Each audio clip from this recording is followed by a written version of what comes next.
Hi folks, this is Kellen with another scripting video. We're going to play test Boatman. Boatman, as you can guess from the name, tries to do stuff with boats. We'll see how it goes here. We're playing on Coastal, I think, and that's a good playtest map for this type of AI. I have some logic here. I'll show you. At the beginning, I simply set a goal. I looked at all the different maps in the random map generator, actually in the scenario editor, and if any of the maps had a decent amount of water on them, I set a goal playing water equal to 1. And then I also checked whether or not the sieve that the computer got was a water sieve, quote unquote. And a water sieve to me is just somebody who probably has access to galleon, cannon galleons, and fire ships. So here's all the sieves that I could pick out that had, you know, decent water as far as technology goes. So I set another goal, so then, let's see, let's see, where's my chat message here?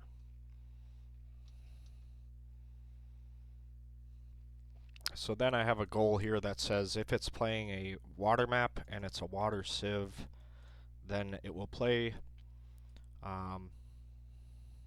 Otherwise, it will quit. If either the map isn't what it likes or the sieve isn't what it likes, then the computer just resigns. So the Vikings, you know, decent water sieve, I suppose. Pretty normal stuff happening here. Gathering sheep, chopping wood, foraging the berries. All good stuff. And I have noticed that in my playtesting, if the scout has some trouble finding the water on the map, that the docks tend to go up a bit later. So we'll just see how this match goes. I don't really expect to win. I think I'm playing against the standard computer, which is pretty weak. But I don't have too much confidence in Boatman because I've been doing some playtesting, and last match he was faced up against Koreans and the turtle boats came in and totally stopped my plan of dominating the water. So General Theodomir is the Goths, so maybe we won't have such a tough time on water, unlike in my playtesting.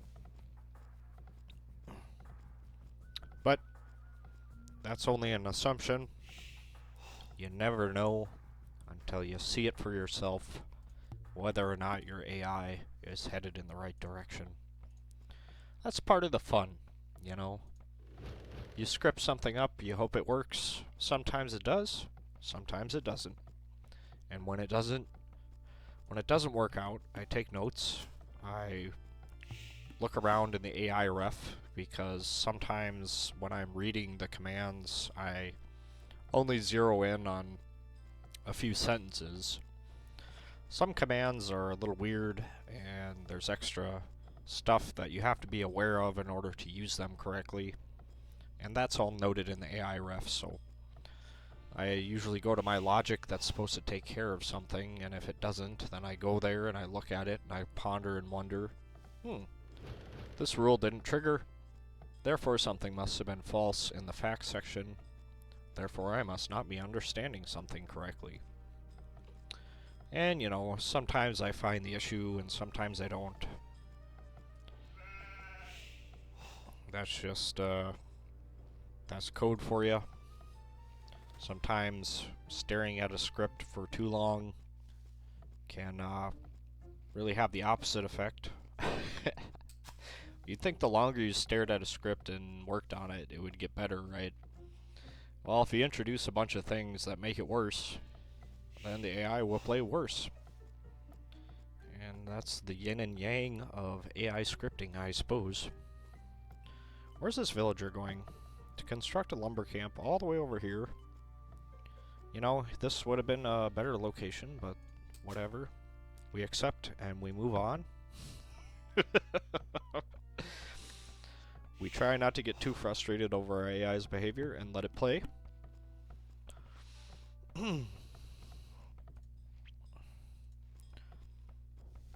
Yeah, if I were to stop, if I were to restart a game every time there was a snafu that happened, then I would never get through a fully fledged game of Age of Empires 2, right?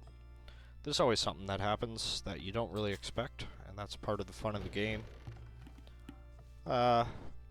You know, AIs that are more consistent, have more consistent behavior, you know, you sort of know what they're up to and what they're doing, and those AIs have been refined, and Boatman is not a refined AI, that's for sure.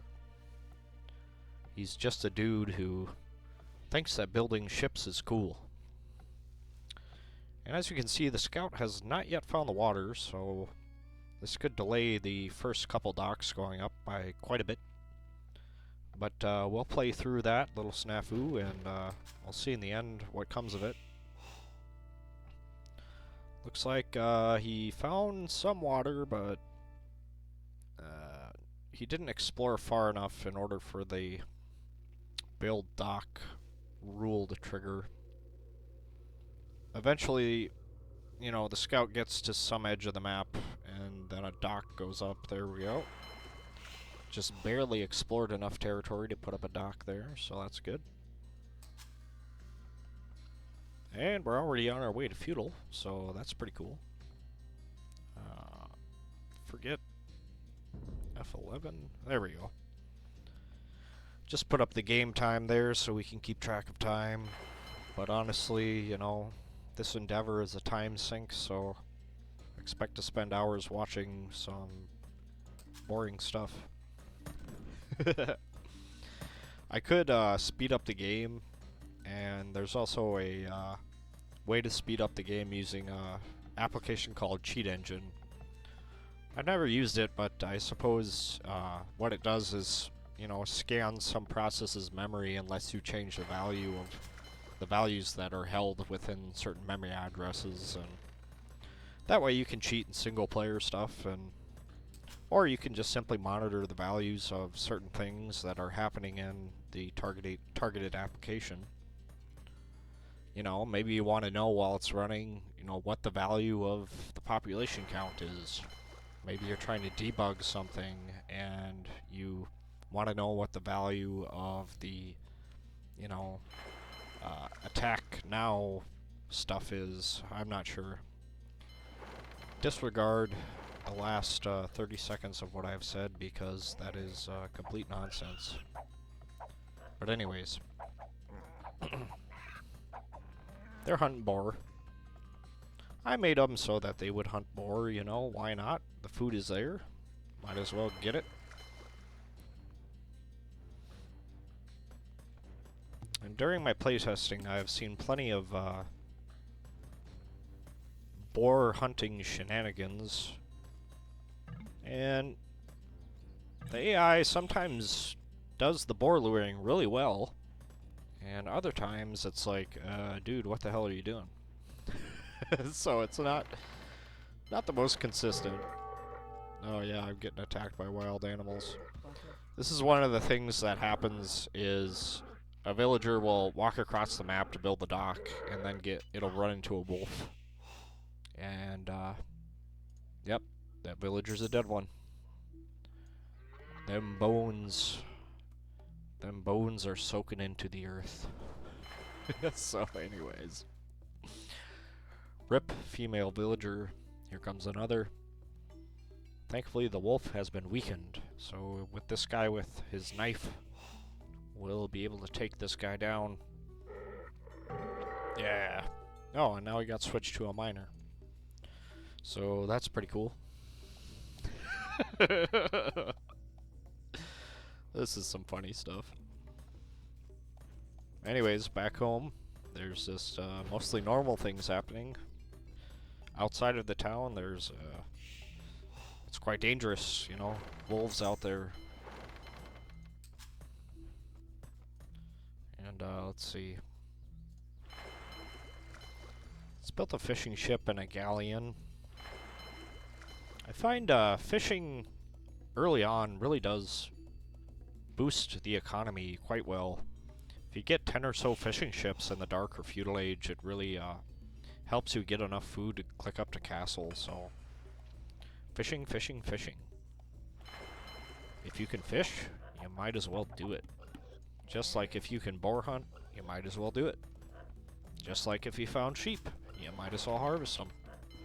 Might as well, might as well.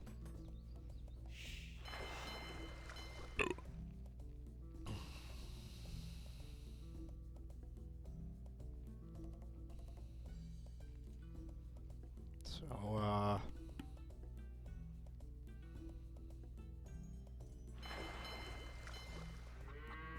it's making some galleys right now. I guess I prefer it to make fishing ships before going too heavy into the military, but I'm not quite sure how to actually do that in my script. I think right now, let's see, fishing. Yeah, I said galleys take priority over fishing ships, so this rule is getting triggered before it gets to the fishing ship rule, and fishing ships, you know, fishing ships and galleys, they compete for the same resource, which is gold and, or wood, I mean. They both have a wood cost associated with them, so. But I'm getting some fishing ships out, and I'm getting some galleys out, so. That's pretty cool.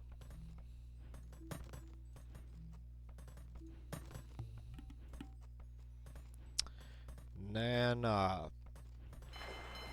when the AI clicks up to feudal, it redistributes its villagers heavily to wood and gold because a water strat requires investment in those resources.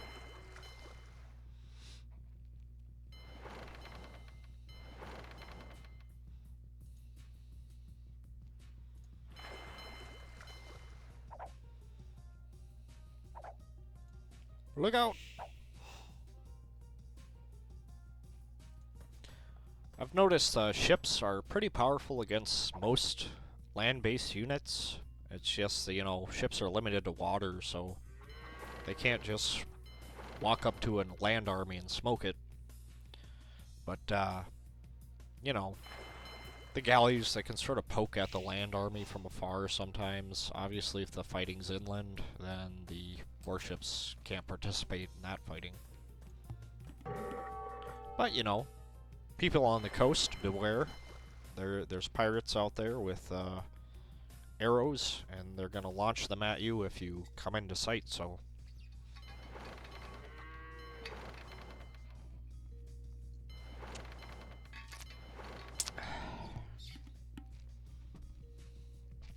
Back in the old days, you didn't just go to the coast for a nice day at the beach, right?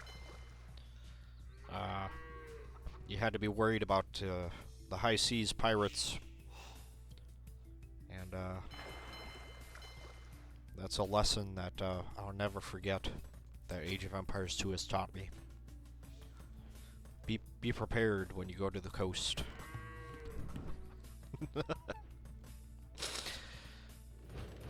I'm just speaking silly stuff now because there's really not much going on. The villagers are gathering quite the amount of wood. They're mining quite a lot of stone. They're also doing a decent job farming. And blacksmith is up.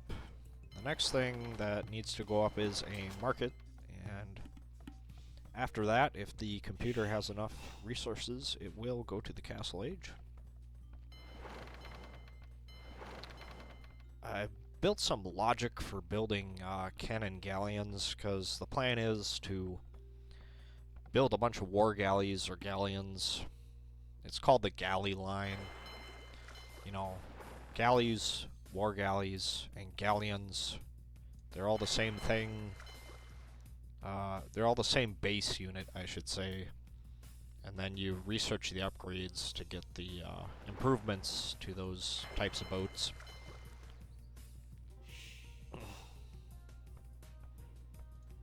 So, market's going up, so that's good.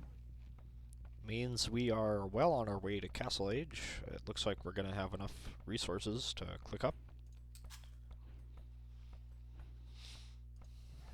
I'll just watch this guy pound on a market with a hammer, and there it is. Bingo, just like that. Carpentry, folks, it's easy. If you got a hammer, you can do it. Let's check out how many fishing ships. 8. Okay, that's pretty good.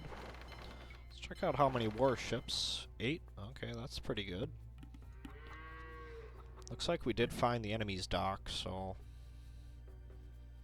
I am guessing that when the attack now command is sent, these galleys will target that dock. I think the, let's see, where's my attack logic?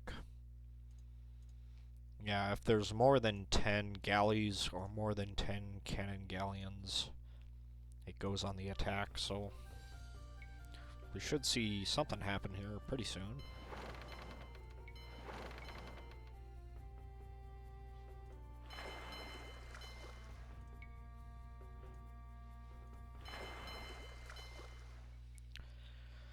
And, you know, fishing ships, they're quite a boon to your economy, so we're doing pretty well on the food and gold.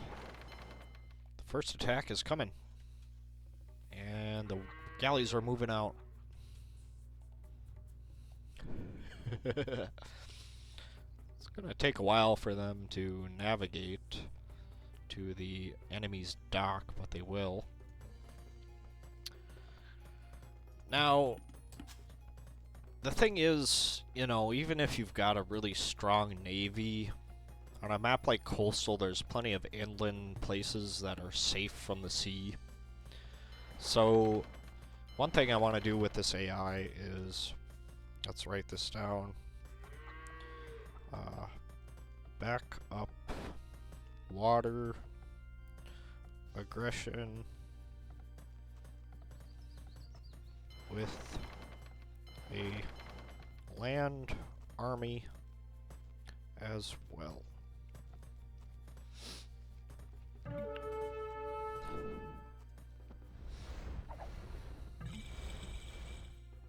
Alright. We're in the Castle Age. We're ready to get those upgrades. And it looks like we can go straight to Imperial Age, so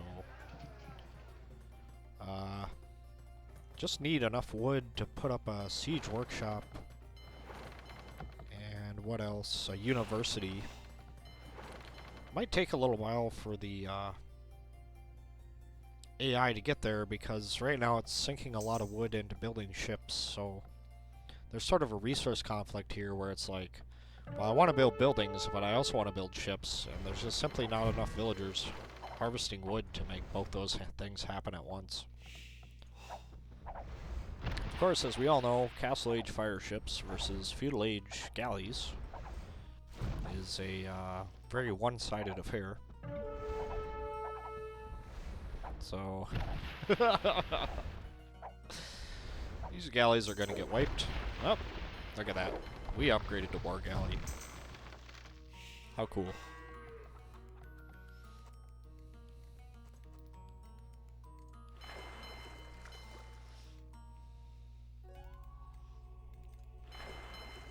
Let's see, I've got 1, 2, 3 docks.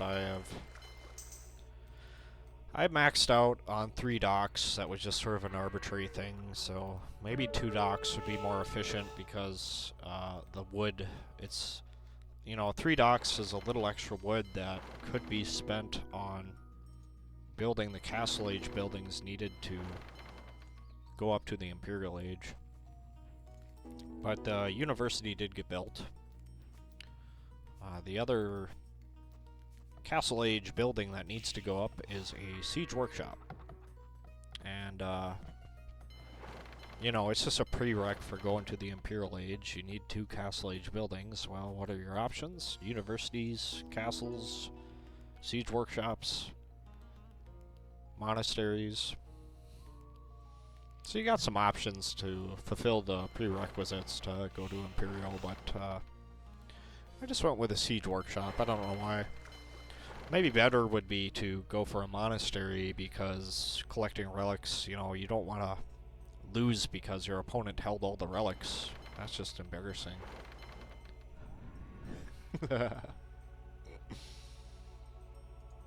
Alright, looks like there's another attack coming.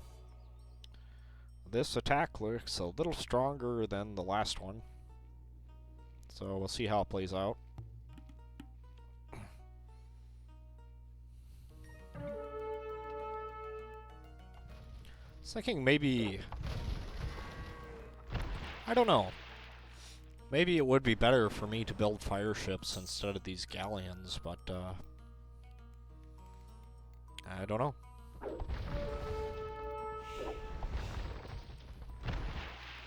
A galleon is a pretty good general purpose water warrior, so I guess it's okay to go with that. Oh man, we're getting melted. Well, that was a complete fail. Let's see, have we put up that siege workshop yet? No. And, let's see, is it being built somewhere? There it is. Siege workshop's going up, so Imperial Age is on the way. These fire ships, however, are a big problem. And the war galley is the wrong tool for this job. So maybe I should just try to maybe outproduce the opponent with fire ships on the water. Fight fire with fire, as they say.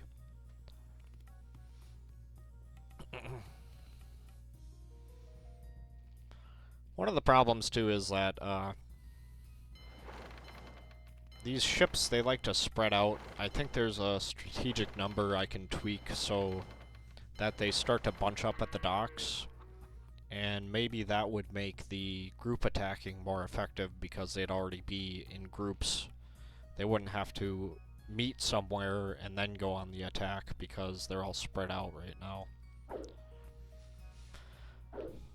But, you know, we're going to Imp. Boatman does go to Imp. He goes to Imperial Age.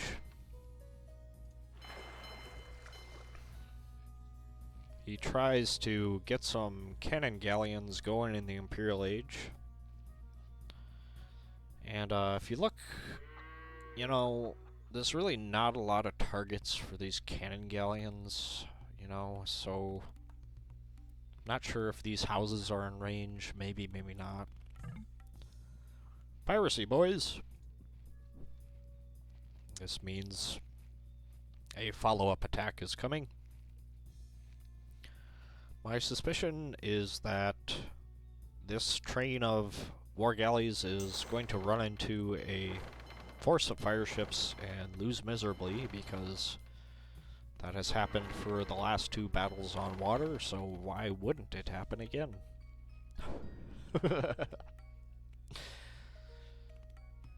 I'd like to say that this is a nice hefty force of war galleys, but you know, it's really only, let's check. It's 16 or so.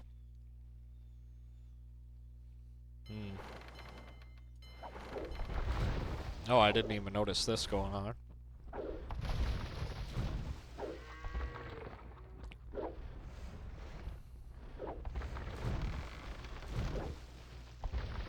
These fire ships, they're veterans. They've been hurt quite a bit by previous battles, so maybe they'll be easier to take down.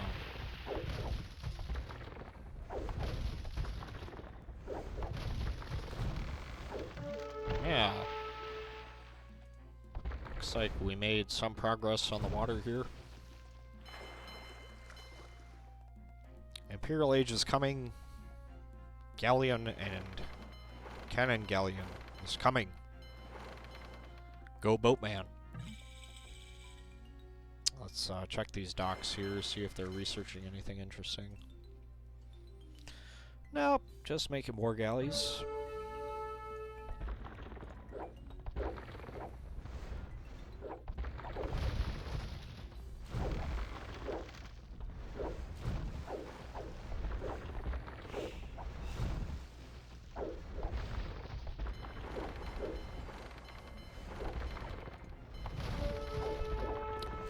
Ah yes, the excitement of water.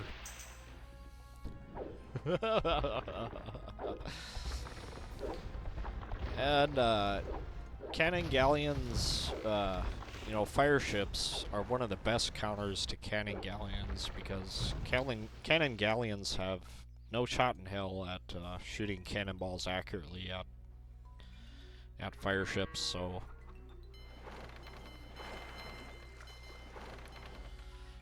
the galleys still being produced. Let's see here. Is galleon being researched? It is. This may help in the upcoming conflict, or it may be a total fail. Who knows? Let's watch and find out.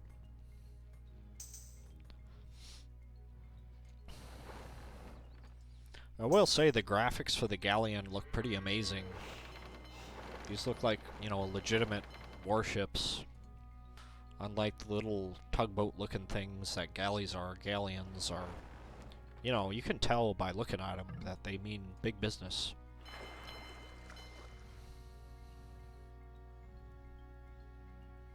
So, lots of my focus here on the water because Boatman is a water guy. He's a dog for the water. He's a sea dog.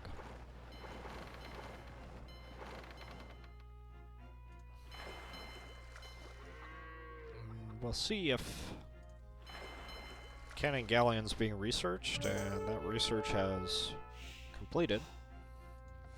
Let's check out the economy here. Oh boy, this is not good at all. The lumberjacks have chosen to... now they're gold miners. I don't know what they're trying to accomplish. Let's see here. Is the food drop distance messed up? Or wood?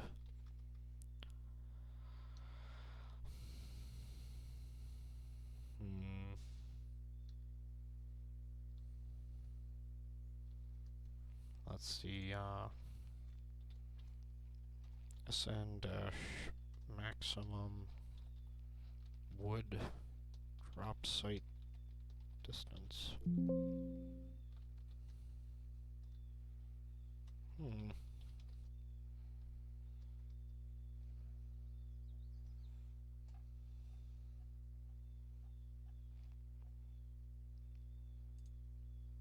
Yeah, looks like I forgot to set another strategic value. Def rule true. Set strategic number SN maximum. Wood drop distance 20. So hopefully that line there of code stops them from gathering wood from so far away, but these guys have pickaxes. Huh. Still building a mining camp over here. This is one thing I've noticed my AI keeps doing. It keeps building these mining camps right in the enemy's town.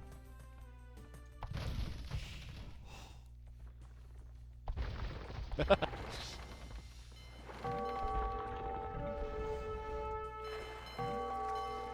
cannon galleons are coming out.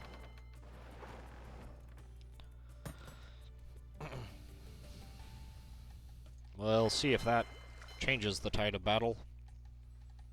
I highly doubt it. And looks like through all this fighting, we finally got a decent group of galleons all grouped up here, and they're not doing too bad against fire ships. These fire ships have not been upgraded to fast fire ships. Managed to get a villager kill there. Stained the beaches with blood.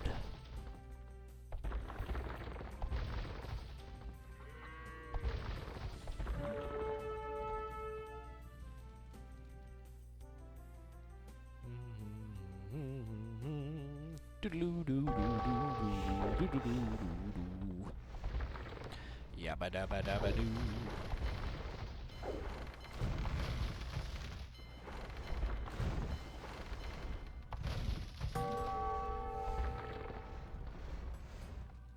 Okay, so the idea to build a mining camp in the enemy's town failed, and it looks like the computer is actually building a mining camp in a sensible position now.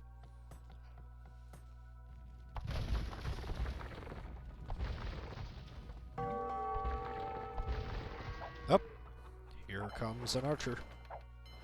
What are these vills gonna do? Rip.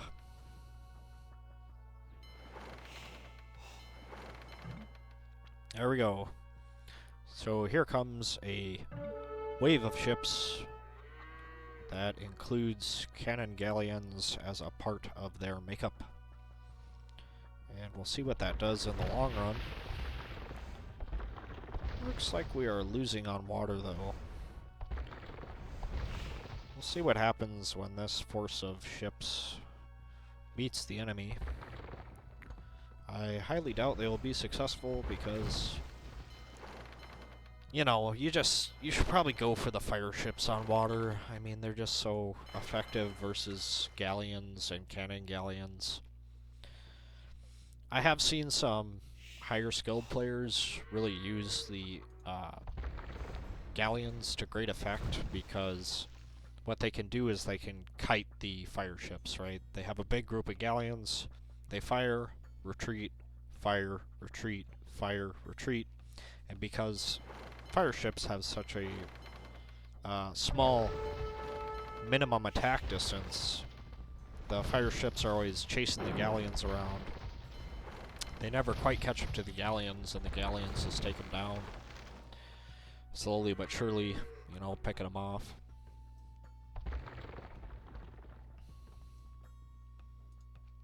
Did we cannonball a wolf? I might have missed something exciting there. Is this cannon gonna shoot at this villager?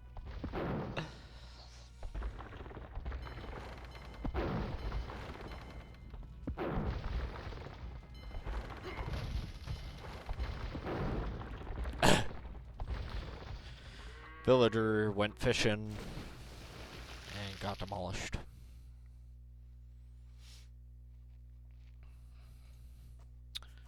Let's check things out. The economy back home is looking okay. There's definitely a lot of wood choppers, and we're still heavily invested in the water play. There's 1 dock busy, 2 docks busy, 3 docks busy. So it looks like with the current number of lumber choppers, we can keep 3 docks busy pumping out units at the same time. And, you know, it'd be really nice if these ships did something after their target was destroyed. But I don't have access to all the goodness of Duck, the direct user control stuff. Plus, those commands are a little more complicated. They take usually 2 or 3 parameters, or maybe even more. And sometimes, you know, if you don't read carefully, the AI ref is very meticulously built, and you gotta make sure you read all the fine print of all the commands you use, otherwise you could be in for a nasty surprise when your AI starts doing some weird stuff.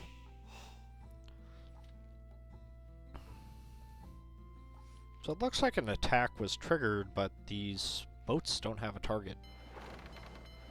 So...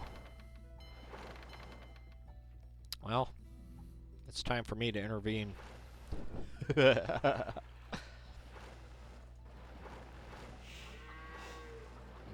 These cannon galleons, are they out of range?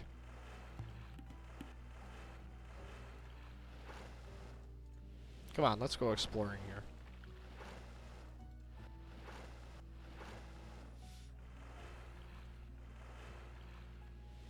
Yeah, so a big problem with this strat is even though I did win the water, there's no land army behind this to clean up the stuff that's on the inland, right? So...